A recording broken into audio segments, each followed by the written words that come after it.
સાણંદ તાલુકાના ગ્રામ્ય વિસ્તારમાં યુસીસી બિલના વિરોધમાં કાળી પટ્ટી બાંધીને શાંતિપૂર્વક વિરોધ દર્શાવવામાં આવ્યો.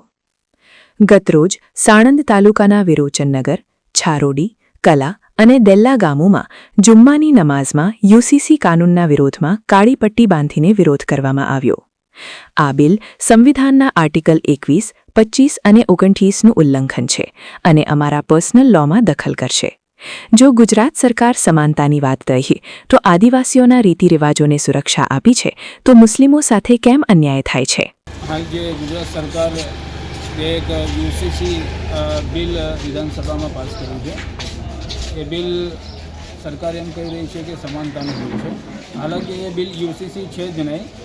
યુસીસી અસલ જે છે એ સંવિધાનના અંદર 44 કલમના અંદર પ્રાવધાનના અંદર લખેલું છે કે આખા દેશ ઉપર એક સાથે એક જ કાનૂન આવી શકે.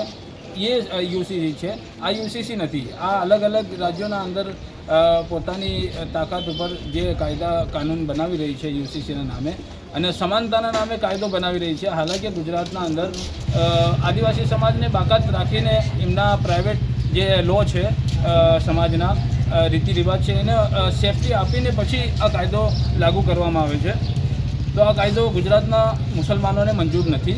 તે માટે આજે 3 એપ્રિલ જુમ્માના દિવસે જુમ્માના દિવસે જુમ્માની નમાઝના અંદર બધા જ મુસલમાનોએ કાળી પટ્ટી પહેરીને સંવિધાનિક તરીકાથી શાંતિપૂર્ણ તરીકાથી આ કાળી પટ્ટી પહેરીને આ યુસીસી બિલનો વિરોધ કર્યો છે. સમાચારની અવનવી અપડેટ જોતા રહો નિખરતા ગુજરાત ન્યૂઝ સાથે. નિખરતા ગુજરાત ન્યૂઝને લાઇક, શેર, સબસ્ક્રાઇબ કરો અને બેલ આઇકન દબાવીને સમાચારની ઝડપી માહિતી મેળવો.